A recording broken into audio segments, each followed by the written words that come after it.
And we're back. Welcome back to the Auto Authorities Podcast. My name is Jay and Gerald coming to you live.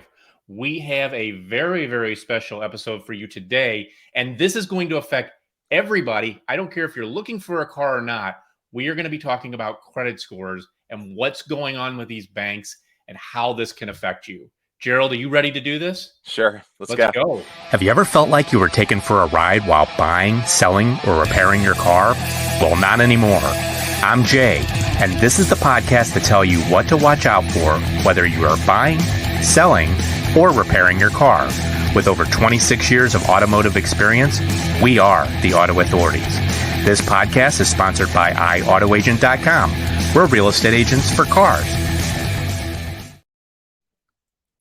Booyah. Welcome back to the Auto Authorities Podcast. We are going to be talking about credit scores, and how this crazy stuff in our economy right now can and will eventually affect you. But before we do that, I want to thank our sponsors, iAutoAgent.com. iAutoAgent, where the I stands for integrity. They have two separate divisions, one for individuals. They are real estate agents for cars. That's right. They will market, list, and show your vehicle at no cost to you. And they will even help you find that really, really hard to find dream vehicle nationwide. They will find it. They will deal with the dealers. They will tee it up, and you don't have to move forward until you approve the deal.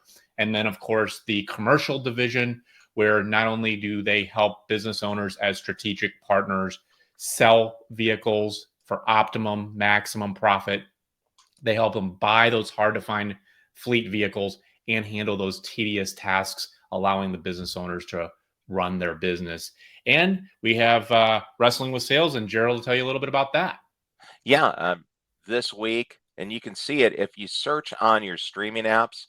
If you're on the Carbon app, Glory Star, you can find Fired Up Network. It's a 24-hour sports network. Wrestling with Sales on there in rotation. This week's show, I'm talking with Ruthie J, the 5-star athlete. She's challenging for the NWA Women's Championship coming up the end of the month in Cleveland, talking about how she got to that point after moving here from Haiti as a child. She learned to speak English watching pro wrestling, and just all the work that goes into it. She's 2 years into her career. She's going for the championship. You can see that this week on the Fired Up Sports Network. Any of your smart TVs can get it.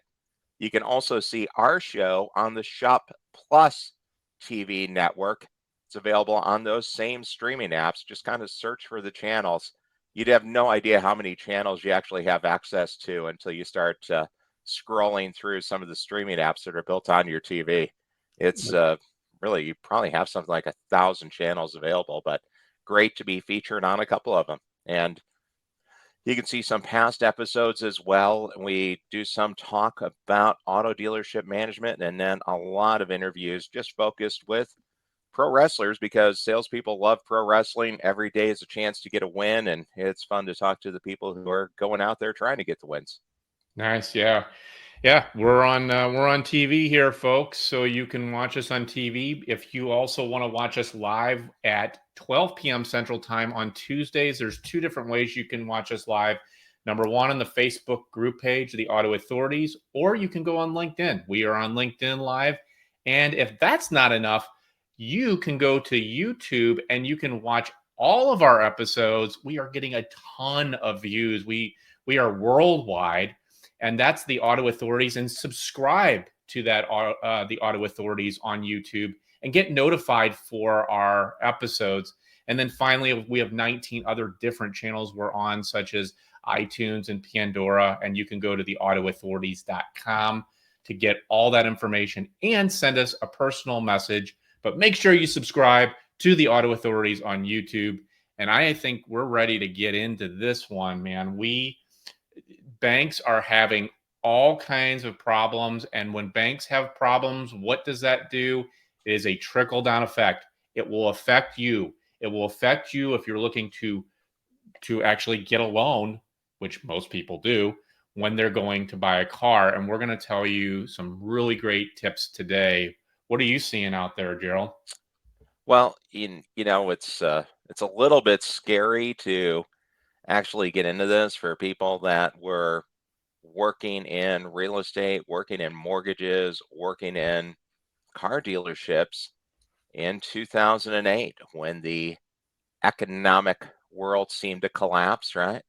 Yeah. So let's put up this graphic. This is from our friends at the St. Louis Federal Reserve. Mm. It shows commercial auto loan rates for 48-month and 60 term, which actually 48 months, a pretty minimal portion of the market now. It's mostly 60 or 72, but the rates are going to stay the same. The beginning of this chart is in 06, 07, and then you see the bottom drop out on that gray highlighted area there. That's 2008. That's right when the market collapsed. We were sitting right around Mm. slightly under 8%. Got to just a little bit over 8% when everything collapsed. Oh my gosh. See it dropping because the Fed kept cutting the interest rates to stimulate the economy. Then you got to the point where we were at functional zero because the Fed funds rate was way lower than this. This is what the banks were charging, down at around 4%. See it start creeping up, and now ending with this year, Mm-hmm. sitting right there, even at 8%. So generally speaking, right, when the pendulum swings one way, tends to swing back the other. You got to think we're about at the peak because the rates are getting high enough now. It is squeezing down sales. And you combine that with the fact that every automaker in lockstep said, hey, wait a minute. If we're not going to make as many cars, let's make the stuff we make the most money on. It happens to be expensive cars. And I'm not making it up. That's what almost every automaker said, if you paraphrase them. One in particular said, we figured out we make 80% of our net profits from the top 80% priced cars. So we're just going to make those. Yep.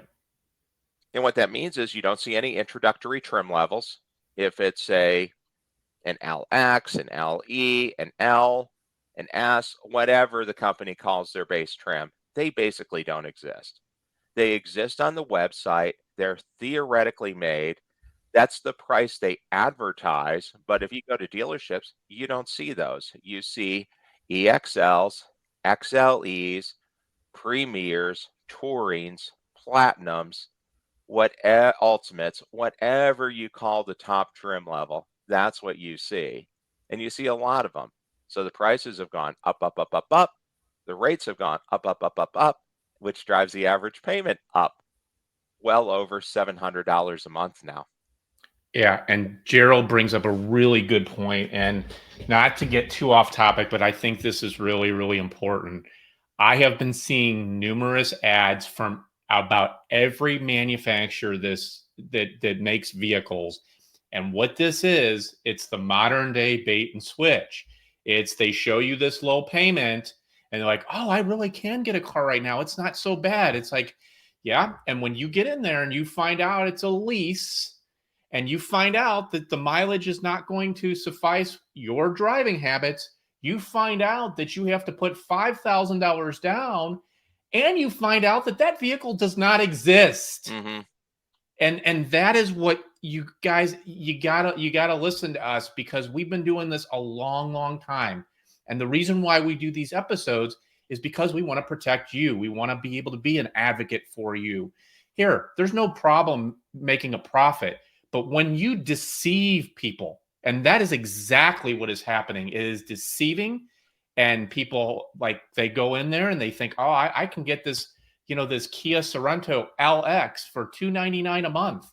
Oh yeah? Let me see what happens when you go in there. But I didn't want to get too off topic. We want to talk more about preparing yourself for when you do go to that dealership. Get a copy of your credit report. Know what is on it. How many people don't know what's on their credit report, Gerald? It's crazy. A lot, yeah. It is surprising. And there's tools that are available now that should stop that from being an issue. In years past, here, one thing that changed, right? Because the worst thing that you can do is to repeat your same mistakes, right? those who choose to ignore history choose to repeat history. Well, obviously, the country collectively, we destroyed our economy in 2008. And everyone who charged everything and just said, oh, it doesn't matter, it's going to be low rates forever, who cares, charge it. You contributed. You laid a couple of bricks in the economy collapsing. Now, I did. Heck, you know, but at some point you have to take a step back and look and go, well, okay, let's make sure we're making good decisions.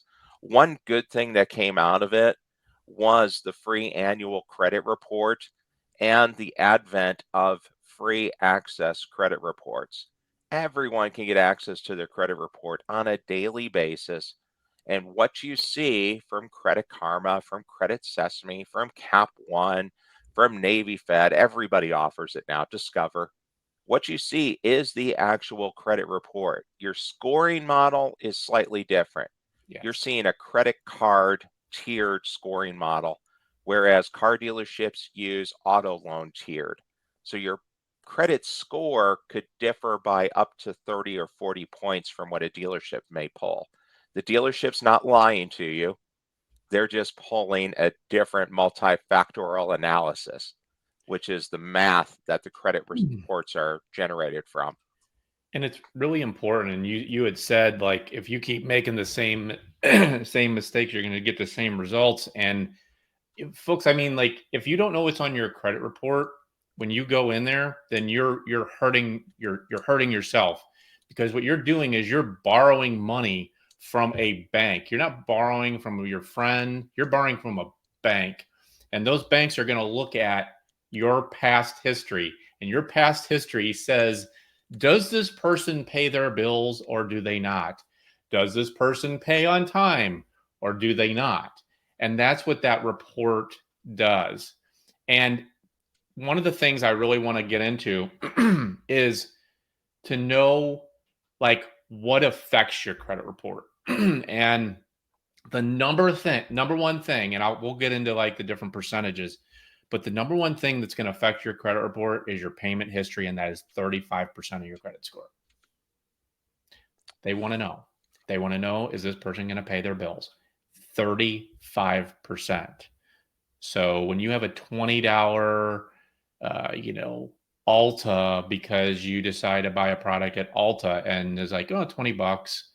Yeah, well, that $20 can keep you from getting a car. Sure. Yeah, if you don't pay it, yeah. How about this? Here, somebody could have Tier 1 plus credit. You could have a 740 credit score.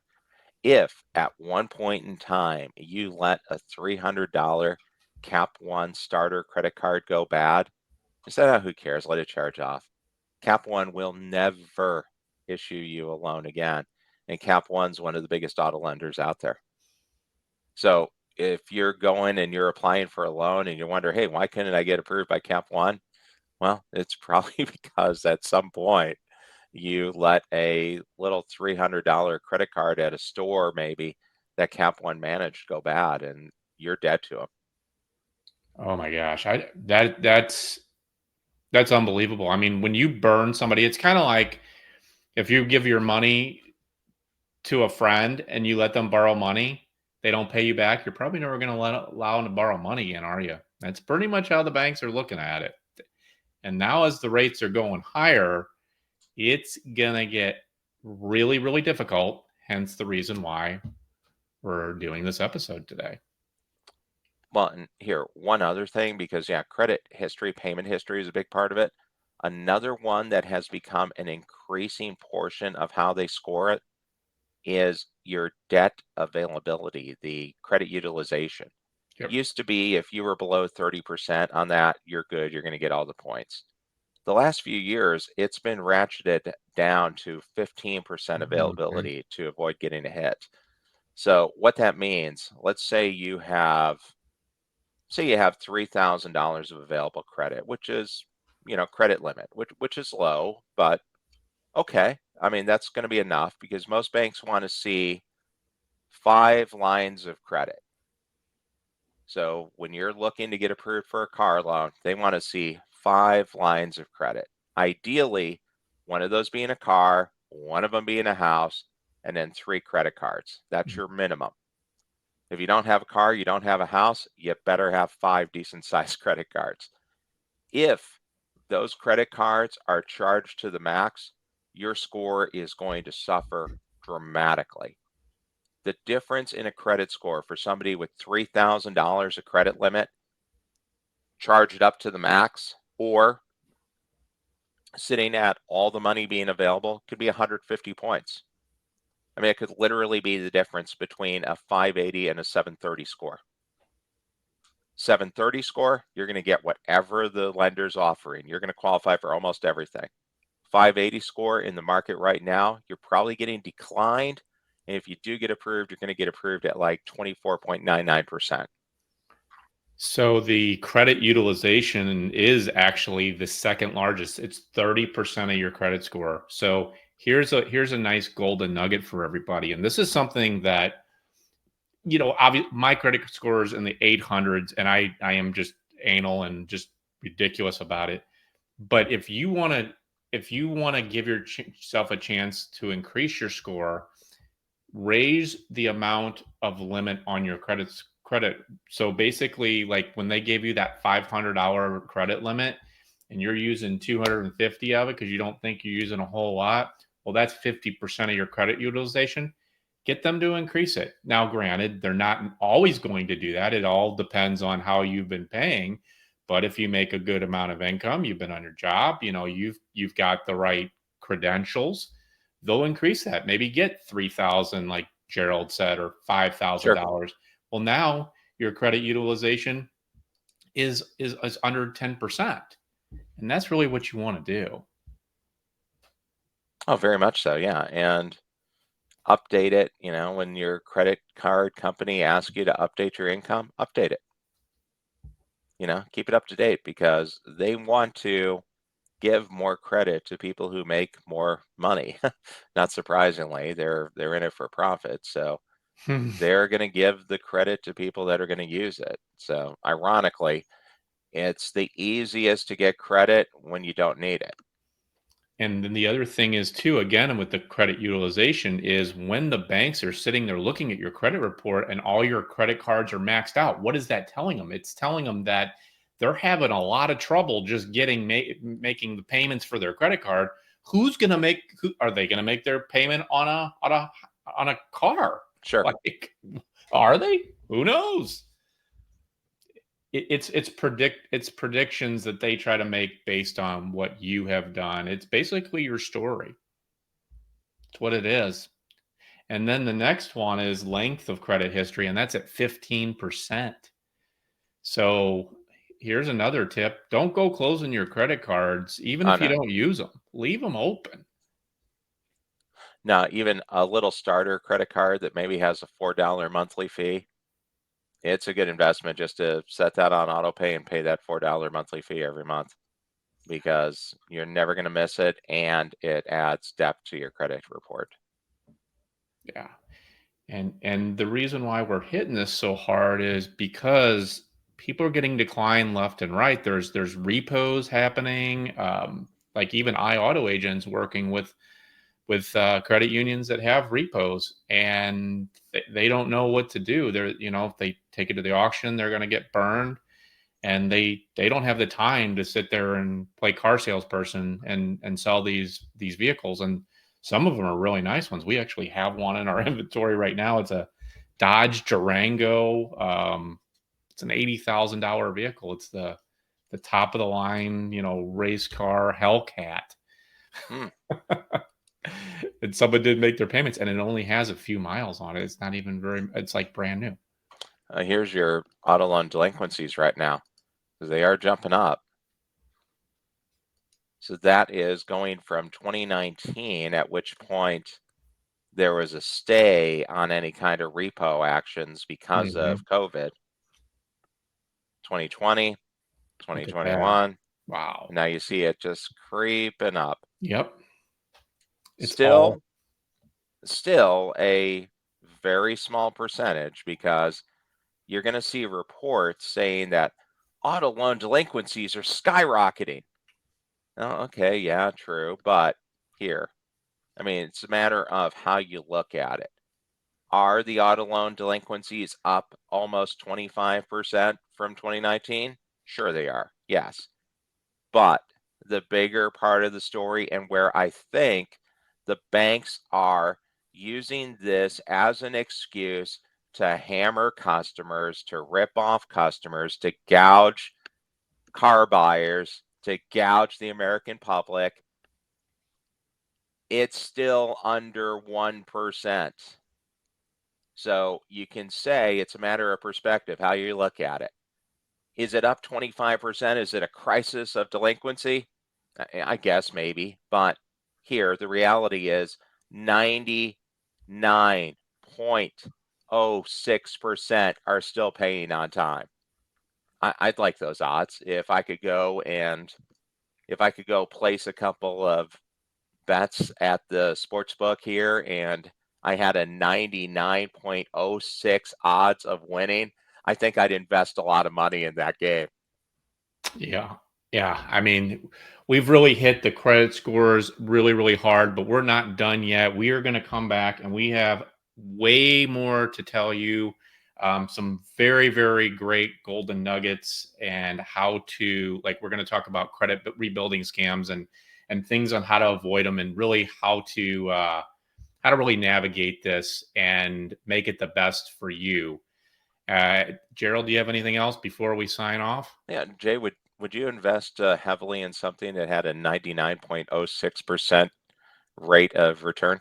Yes. Where do I sign up? I invest in things that have way lower than that, Gerald. Yeah, I mean, we're still waiting to get ownership in a dealership. Yeah. Yeah. Right. Exactly. All right. Well, everybody, thanks for joining us. We will see you next week, and we've got lots more to share. Peace.